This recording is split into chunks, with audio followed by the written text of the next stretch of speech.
There's so much tragedy and trauma going on in the world right now. We all need to come together and build communities that have like-minded individuals that work together and support each other.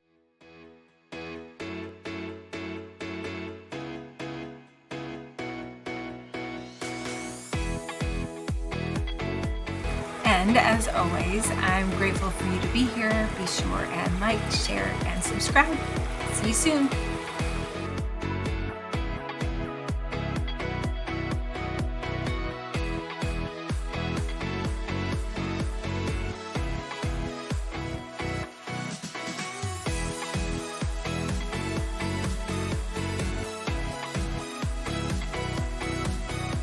Here we go. Well, welcome everybody back to another episode of Beth Talks. And today is a very special day. I'm going to share some information with you, I think, that would help if you are a small business owner or just facing some different challenges or changes throughout life. I have a very special guest with me today, Mike Uhler. I'm very honored to have him here as a guest on Beth Talks today. And he's going to be talking a little bit about Uhler Management Group. Mike specializes in creating scalable growth strategies for small business and has a passion for entrepreneurship. He offers personalized consulting and empowers clients to achieve significant business success and personal growth. Well, join us today as we delve into his journey and insights and navigate both professional and personal challenges. And we have a very unique commonality. Mike and I are both cancer survivors. Mike is not only a survivor, a sales leader, helping small business with optimism, Mike's expertise and unique approach to resilience and business strategies help those who need help getting through unique challenges. Mike, thank you so much for joining me today. And let's start with a little bit of your journey. Can you walk us through a little bit about your story and bring us to where you're at today? Yeah, sure. Thanks for having me. Was originally diagnosed with cancer in my 20s, around 2007. Initially was diagnosed with testicular cancer, which is fairly common in men in general, but at that age as well. By the time I got my first operation done, an outpatient procedure, and the mass was biopsied, they had determined that the type of cancer I had was very rare. At the time, it was documented as one of 29 men in the world that had the type of cancer that I had. It's called a granulosostromal tumor. Um, and over the course of the last 17 years, there hasn't been a lot of development in that form of cancer. Most of the documentation is fairly unknown.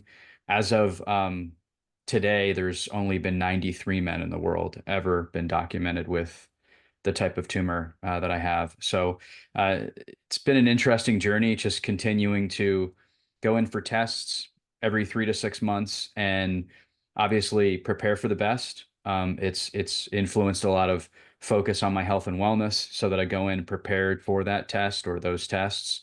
But I've had a series of surgeries, chemotherapy, um, and under constant monitoring by my oncologist and the team. So um, it's been a wild ride. Now, am I correct in saying this was your second, the recent one was your second time with this diagnosis, correct? Well, so it's kind of difficult to describe in like in traditional terms. So I had my second liver resection um, 3.5 years ago. So early 2021. Um, I've had five total surgeries, and I went through chemotherapy in the middle of one of the recurrences. The cancer traditionally travels north. The fear the oncologists have is that it would ultimately attack a major organ and take me down. So I've had it in my liver twice. I've had it in my lymph nodes multiple times, so behind my intestines. That's why I've had the procedures to take my intestines out, take the lymph nodes out, put the intestines back in. And in the middle of one of the relapses, they were very nervous about the cancer coming back, the hospital had just passed a form of chemotherapy that they felt would be really great for the type of cancer that I have. So I went through chemo and a procedure to ultimately get rid of it because when the chemo ran its course, it had gotten most of it, but there was still a little bit left. And that actually was what caused my first liver resection. Ironically, I was clear for about 5 years, finally got that annual test that, everybody who's been through the journey hopes for. And then I had my largest tumor on my liver, which caused the second liver resection in 2021. But thankfully, since then, I've been clear. My next tests are in November. Wow, you've been through quite a journey, and I can appreciate this because you've been through a lot of trauma and you've come out the other end very positive and wanting to, inspire others, which is very admirable. So I commend you for that. And now you've been leading Uhler Management Group for nearly 4 years and focusing on tailored consulting services. What inspires you to start your own business? And if you will, what is your ideal client? Yeah. When I was working for a startup, I had some folks that I networked with, and someone suggested that I work with them on a project. They had gotten involved with a early stage startup, and it was a friend of theirs. So they brought me into the project. And at the time, I was going to be billing them for my time. So naturally, it made sense to make sure I had my affairs in order so that I could pay my taxes and do everything the way that you're supposed to. So that's what actually drove me to set up the company on paper. Since then, I've done a series of coaching, usually entrepreneurs or partners that are working through either the early stages of launching their product or service, or they launched it and it's not quite going as they planned, is generally how I've added value so far. Um, Very organized and disciplined person. I think the cancer has had a lot to do with that. I have always had great work ethic, but as you mentioned, the trauma kind of throwing you off course over and over and over again, it kind of makes you reset and make sure that you're doing what you want with your time. So I find that skill set's very helpful for entrepreneurs and business partners. I'm sure the ones you've worked with are very creative and move really fast. Sometimes they need somebody to hold them accountable or help them put systems in place. So that's generally what I've done with most of my consulting engagements. Um, Over the last year or two, I've started to take a little bit of a different direction as I started to pursue writing my book. And I'm going to be building out a digital product that allows people to go through on their own, self-guided through my journey, a system that helps them unpack what they're really looking to do with their life and then put that into action. So I'm in the process of building that product now while I'm building the book because the book is really the foundation of the product. Wow, that sounds like something I could really benefit from. Um, as you know, being an entrepreneur and starting a business, and I've been building for 3 or 4 years now, but accountability is um, what makes or breaks you. So just Absolutely. having a system and accountability in place is a huge help. So yeah, definitely keep me posted on when that's released, and as well as when your book gets published. I'd love to share that with others as well. So, as a fellow cancer survivor, we both have faced unique challenges. How has your experience with cancer influenced your outlook on life and your consulting practice? Yeah, it's really made me optimistic. I think I noticed while at work, just working for organizations with groups of people, that bad days for those folks, when we're going through something with a company or a customer or, depending on which industry you're in, maybe regulator, those things can be really stressful and trying on the individuals in the organization and those teams. I've always been able to just kind of see the other side of those scenarios and help people get through those situations. And I had a former CEO say that to me at one point. He said, Mike, your optimism is on a level that I've never really experienced. Please don't ever lose that. And it really, I mean, obviously he means a lot to me from a professional development perspective. We become friends. And hearing him say that really made me self-reflect and say, well, maybe all of this trauma that we've gone through, that I've gone through here, has really helped provide a deeper um, tank for handling challenge. And I've worked for organizations that have gone through a ton of it. And I don't want to say that I enjoy it. That would be inviting it. But at the same time, I don't get as stressed out as others do when we're working on it together. Yeah, and that's a skill that not everybody has experience in, because going through trauma over and over kind of, it'll make you or break you. And if you could see the brighter side of any kind of terrible situation, it just makes you a stronger person. Um, so that's pretty awesome. That you could be a leader in your sector because of what you've gone through, and you can help other people kind of develop those same skills. So that's pretty awesome. Thank you. What resources or practices have been most valuable in your journey? Yeah, I think about this a lot. I've gone through um, what I would call a self-evaluation process to make sure I'm holding myself accountable. As I get older, and something changed with me when I had the last surgery 3.5 years ago, it was really hard on me.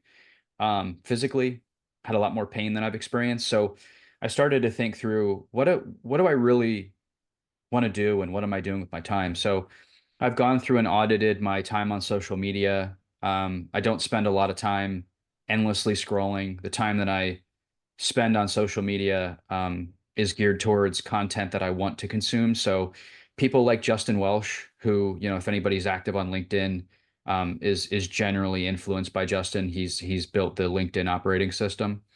Other folks like Dan Coe. Dan Coe is somebody that I really look up to. Obviously, I've never met him, and I think he's probably almost 15 years younger than me, but I really like the way he produces his content and his view of the world.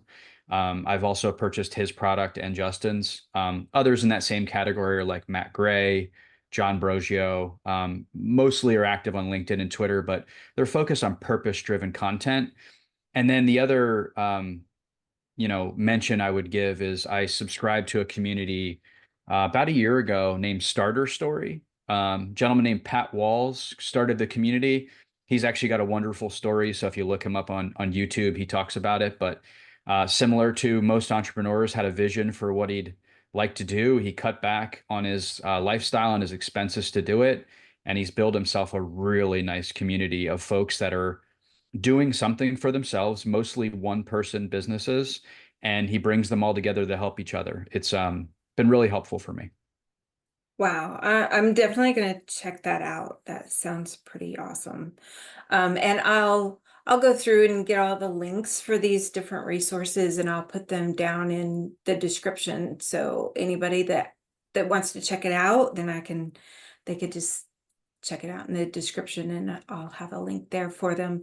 And while you were talking, I just thought of another kind of personal question, because last time I put out a video. I was doing a health update, and I was kind of venting my frustration. And since chemotherapy has been over for me, there's some lingering side effects. And I Mhm. wonder if it's the same for you. Now, in my journey, my recent surgeries caused me to go into medical menopause. So that's a whole different subset of issues, but lingering around after chemotherapy is a lot of brain fog, frustration, and um, just emotional disruption. Just have a hard time dealing with the ups and downs of life. Have you found that this is something that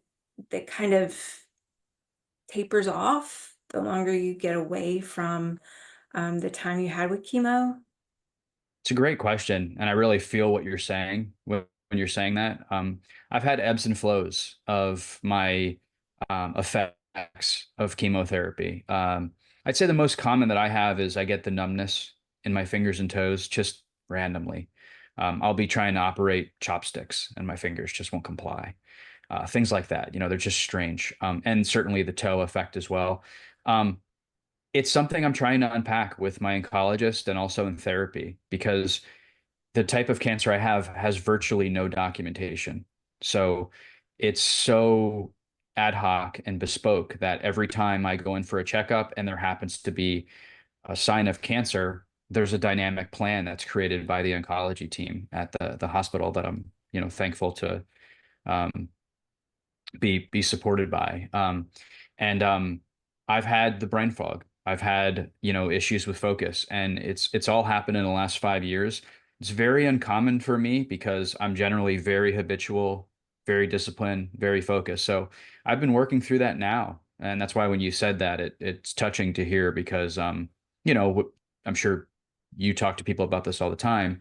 Um, you go through these moments where you think it's just you, but then you find out when you talk to others that have gone through chemo and the different procedures they've experienced, we're experiencing a lot of the same things from the medicine and the procedures that we've gone through. Our bodies aren't meant for this. So definitely experience the brain fog. And most common, I've gotten the numbness of my fingers and toes. Yeah, I still have a little bit of neuropathy, but I did do acupuncture, which helped eliminate 90% of it, which Wow. was amazing. And one session, 90% Wow. of my neuropathy was gone. So that if you haven't tried it, try it. But Wow. yeah, the brain fog is the most frustrating thing. And um, you know, being online, trying to create your own business and um trying to do these things takes a lot of mental capacity and a lot of mental energy, and it adds an extra layer of um, complication when you're having to deal with those symptoms. So anyway, I just wanted to ask you about that. I just don't know how long these lingering effects will last, but you're what, 4 or 5 years outside of chemo, correct? So my chemo was actually in 2014 was when I finished Oh, chemo. so So 10 yeah. years away from it. Yeah. It's which is alarming, the type of chemotherapy I had just passed uh the testing that was required to give it commercially. Like literally had just been approved. Oh So wow. I did my first week inpatient at the hospital. So I slept overnight while I had chemo because they were nervous about how I would ultimately take it. But you don't know 10 years later what sort of, effects I'm really experiencing because of that. So it's something I'm trying to learn more about with my oncologist and also just unpack in therapy, right? I mean, just generally speaking, are these things considering what I've gone through in my life that are normal for someone my age, or could it be related to the drugs that I've, went through for addressing cancer? Yeah. Yeah, it's frustrating. But there is a brighter side because we've talked about this before too. And going through what we've gone through, you feel much more of a sense of purpose in life, right? I tell people if I would have been born 50 years earlier, I probably wouldn't be sitting here talking to you right now. Medical advancements have made it possible to live through cancer now, which is great. But you realize once you've kind of gone through all that, that life is so short, and we want to make the most out of every day. So having a purpose becomes the focus in your everyday daily life. Would you agree? Absolutely. Very well said. Yeah, I've tried to make more time for all the things that we put off because life gets hectic and busy. Seeing my friends, seeing my family, booking those concert tickets, booking those flights, all of those things, mainly because of the journey, right? Life is precious and you just never know what's going to happen. So, and you and I spoke about this a little bit offline, but having that session with the coach also helped nudge me in that direction as well. He helped um, prioritize my time versus the time I'm giving to my projects or employment. Yeah, absolutely. And prior to this second diagnosis, I was very anti-therapy, anti-coach, and like I could figure it out on my own.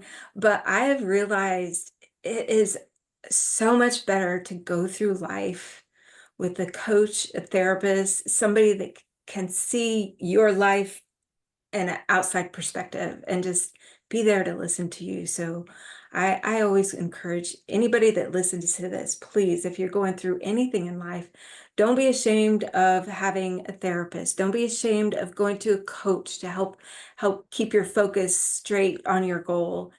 These things are needed more now than ever. I think you'd probably agree. There's more people starting businesses online now than ever before because we're realizing as a society that when you're relying on one source of income, like a paycheck, it's it's never lasting. It's temporary. And so we have to kind of learn to ebb and flow and learn new ways of living in this new world we live in. So just my thoughts on that. But Completely I just agree. have a couple of more questions for you, if you don't mind. Sure. If you could change one thing about the health and wellness industry today, what would it be? I think you just opened the door for my change. If I could wave a wand and fix it, making therapy more accessible. I think we're on that journey now for sure. I mean, COVID really put people in isolation as much as some people feel like they really need that now. They should really look in the mirror and understand if that's really what's best for them. I've worked from home my entire career. I've stepped foot in an office as my physical office very little in my entire career. So I've worked from home since my 20s, before it was cool, before it was, championed on all of your hiring platforms. But at the same time, um, there's a stigma associated with therapy and your mental health that you have to have something wrong with you to pursue therapy. And I just don't believe in that. So I wish there'd be a group of people out there that would really get behind that mission and make it um, a public debate and let all the facts come out about how valuable it is to really prioritize your mental health in addition to your physical health, right? I mean, they're related, but I feel like, I mean, I talk to a lot of people my age that are uncomfortable with the idea and they say, well, there's nothing wrong with me. I don't need that. And really, the spirit of the conversation we're having is about therapy. But for some reason, there's that wall up. And I'd love to see us as a society get over that. Yeah, and I think having conversations like this works towards that. I mean, we just need to have it out and open so people can hear more positive outcomes of therapy versus the negative, because there's so much of a stigma with mental health. Like you should be ashamed of it. You're broken if you need therapy, or all these negative things that we relate to therapy. But it's the greatest thing in the world to have somebody else in your corner. Nobody has to be a loner. And there's so much tragedy and trauma going on in the world right now. We all need to come together and build communities that have like-minded individuals that work together and support each other. And therapy is the basis of that, and we need more of it so we could save more people from loneliness and despair and all those things that really just a mental block. It's not real, but we just Absolutely. have to have somebody else point that out to us sometimes. But so one last question. What do you think is the biggest challenge facing people in their wellness journeys today? Time management. I really think it's time management. People will say they want to do something, but until you actually make the time forward and make it a priority, it's not going to happen. And then a close second would be the consistency, right? If you go to the gym for a week, go the next week, go the following week, right? As I forget the data around it, but it takes like 21 days to truly create a habit or something like that.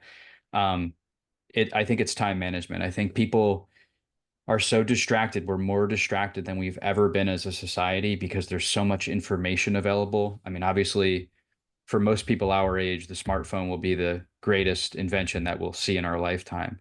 But it also has downsides too, that everything's too accessible. And simple things like just saying, I'm going to go tomorrow at this time, whether that's your physical therapy or your mental therapy or both, put it on the calendar and set yourself up for it. If it's making sure you get in the car so you're on time, or opening up Zoom if it's a remote session, if it's your gym and it's not at your home, put your clothes out, put your shoes out, get dressed and do it. And once you start doing that, it'll become subconscious and it won't seem like it requires so much conscious effort to actually pull through on those commitments that you're making yourself. But I would say it's time management. Yeah, boy, you hit the nail on the head with that, because that's my biggest struggle is um, time management, because I'm focused on trying to build a business and network people, meet new people, and I have that focus. But then I sit at a desk all day and I'm like, I didn't get up and walk. I didn't go to the gym today. And so it's important to have that scheduled on your mind, and then creating that habit, just make it more natural instead of fighting against it. And I appreciate technology and so many different ways, but when I went to college for networking, I learned more about how our brain works than anything else, because we're just computer programs. And when we try to put a new habit, new program into our brains, our brains think of it as like a virus, and it fights against that change. So if we could just learn consistency over time, then we can break those um, mental blocks and focus on our health. Absolutely. Absolutely. Without our health, our business is going nowhere. You have nothing. Yeah, I Mhm. totally agree. It's been a little bit of a trip down memory lane for me writing the book because I've had to relive some of those moments. I think I shared a little bit of this with you offline, but it's also helped with that time prioritization for those things that really matter. You go through that relapse, you thought you beat it and then you had your test and it's like it's back. And in those moments, you're so vulnerable and afraid, but you also learn to face the unknown. And when you start to do that over time, over and over and over again, things like preparing for the gym, when you tell yourself you did that, you remind yourself you did that, really become quite easy. But you have to uphold the commitments to yourself to actually do it. Yeah. Oh, I couldn't have said that better. That was brilliant. Thank you for that. And at that, so Mike, thank you so much for sharing your insights and your inspiring story. Where can our viewers follow your work and connect with you? Yeah, I really appreciate you having me. My last name .me, so UHLER.me. I have all my links there. I'm most active on LinkedIn. I'll get going on the other platforms here as I get my book going and my product going. But Euler.me gets my link to my blog, information about my book as it comes together, and all the other social media sites that I'm active on. Awesome. Well, I'll get all those links and I'll put them in the description, so anybody can find you quickly and easily. And it's been an amazing conversation. You're an amazing person, and I thank you so much for taking the time to share your story with all of us and your insights. And you've been a great value to me today. Likewise. I Yeah, needed thank to you. hear some of that. So thank you. And we'll follow your journey, and look forward to getting your book when it's get published. Thank you. Appreciate it. All right. Till next time, Cheers. Beth Talks. Thank you, and have a great day. You too. Bye, Mike. Bye. Hey, thanks for watching today. Make sure you don't forget, like, share, and subscribe before you scroll on.